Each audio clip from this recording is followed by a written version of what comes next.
A federal agency is planning to fire 3,000 federal workers, and this is while there's a court injunction that has paused all reduction in forces. Then we have an agency that President Trump created, and now it's being starved of resources. Why is this happening? Let's get into it.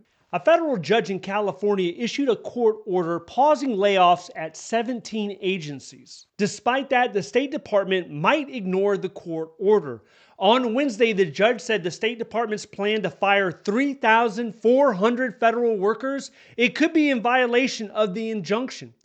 Now, the Trump administration, the State Department, they're saying, hey, these are two separate things. What we're doing has nothing to do with President Trump's initiative to reduce the size of the government.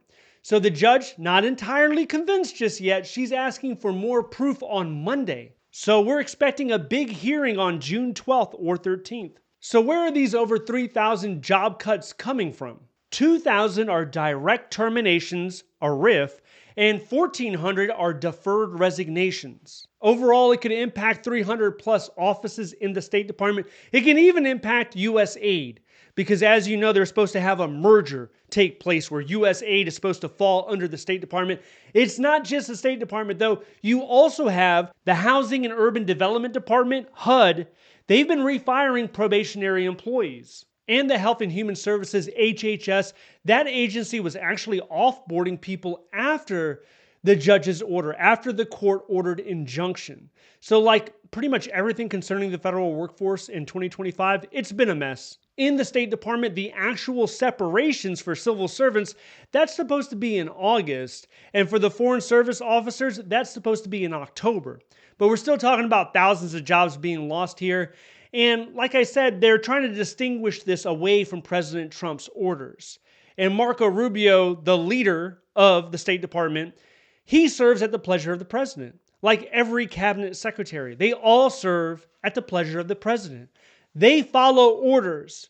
So although a secretary over there, they might not necessarily want to make those cuts, they're going to say, yes, sir. At the end of the day, when Trump tells them to do something or someone from Trump's team tells them what to do, they're going to say, yes, sir. Also, plaintiffs, unions, and advocacy groups pointed to a fact sheet from April where states said they're cutting 15% of domestic staff to align with Trump's initiative. The judge is saying that sounds like exactly what I banned.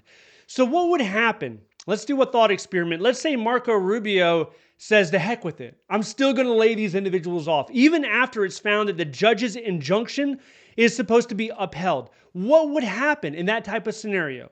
Well, first, he would be found in contempt of court. Court orders would reinstate employees, massive financial liability, and political fallout. The judge could issue an emergency contempt ruling and immediately reverse any and all layoffs. This is if the judge didn't believe Marco Rubio, where there's two categories of layoffs, and what he's doing doesn't violate the current injunction. Now, I don't think the State Department will take it that far. Eventually, they're going to listen to the judge. They're going to do what the judge says. I don't think there's been, in the history of government, I cannot recall one cabinet secretary that was in contempt of court. Now, there's been some that were in contempt of Congress, but that's a different matter. Okay, then we have the U.S. aid merger mess. The State Department is absorbing U.S. aid. U.S. aid was an agency that had around 10,000 federal employees. What they're doing is they're getting rid of most of them. So they're going to keep something like 700 employees. So they're going to reduce by more than 90% and still try to get the mission done. Now, over at the State Department, the IG, the Inspector General, he saw some major flaws, some major problems with this plan. First, there's no strategic workforce plan, meaning they're just picking numbers out of the air, randomly selecting numbers with no justification behind it. That sounds familiar. We've seen leaders in other organizations do very similar things. Second, the merger plan isn't even finished, and the team overseeing this is set to disband in just a few weeks. July 1st, the IG warned that the sloppy merger could mess up other reforms like the foreign aid review. They're recommending a full implementation plan and a workforce strategy. But with layoffs looming, that appears to be highly unlikely. Now let's talk about a new wrinkle. the Cybersecurity and Infrastructure Security Agency, or CISA. This is a sub-agency underneath the Department of Homeland Security, one of many sub-agencies. A lot of people thought that this sub-agency would be relatively safe because it's jam-packed full of IT folks, like cybersecurity, people that understand infrastructure when you're talking about IT. The makeup of the agency includes cybersecurity professionals, infrastructure security experts, emergency communications specialists, and mission support staff. CISA is our frontline defense against hackers from Russia, from China, from Iran.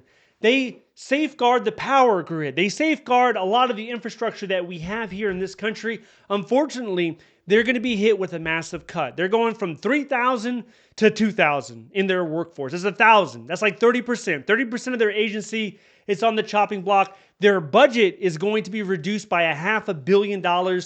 And the main reason that this agency is receiving negative attention is because one of their responsibilities is to safeguard the elections. And what came out of the 2020 election, there were a lot of unhappy people. There were a lot of myths, I'll say myths, allegations, let's say allegations that were debunked by CISA. If we look back to November 2020, what we witnessed was Joe Biden beating Donald Trump in the presidential election. He did it by the popular vote and the electoral vote. Now, this was a record turnout. 159 million Americans showed up and voted. This was also during COVID, so there were a lot of mail-in ballots, made people very suspicious. Now, some of the reasons that people thought this was the result was because of widespread voter fraud affecting the outcome. Voting machines were hacked or manipulated, dead people or non-citizens voted, and ballot dumps late at night flipped the election. Trump and his team filed over 60 lawsuits contesting the result, and almost all of them were withdrawn or he lost, with the exception of a small one in Pennsylvania, where the error that occurred in Pennsylvania was too small, even by President Trump's admission, so it couldn't have impacted the election in any type of way. But when it comes to debunking all of these reasons, the CISA played a large role in doing that, which leads to today. The Trump team says CISA has gone too far, calling it a bureaucratic overreach for debunking those election claims. But that has nothing to do with cyber attacks increasing every month, every year. We have more and more attempts at data breaches throughout all of our government systems.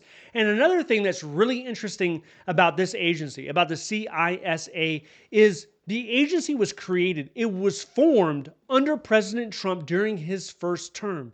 So it's essentially an agency that he helped create. And now he is attempting to starve it of resources to make it smaller than it was. We also had the FBI dropping by $560 million with a loss of 1,900 people. The Justice Department's National Security Division drops from $133 million to $119 million. DOE's Office of Cybersecurity, that's getting cut. You're going to see a drop from $222 million to $179 million and a 30% staff reduction. It seems like a really interesting time to get rid of cybersecurity professionals. As difficult as it is to recruit and retain that quality of worker, they're getting rid of a lot of them, but there seems to be some pretty decent opportunities in the private sector. If your skill set is cybersecurity, you should be doing fine in the future. There are allegedly 500,000 open jobs when it comes to cybersecurity positions in this country and around 3 million globally. A lot of these jobs can also pay into the six figures when you're talking about your salary. Mid-range level could be 120, 130, 140, really depending on where you live and your level of experience. Now, in addition to this, we now have even more reasons why you could be fired. That's right.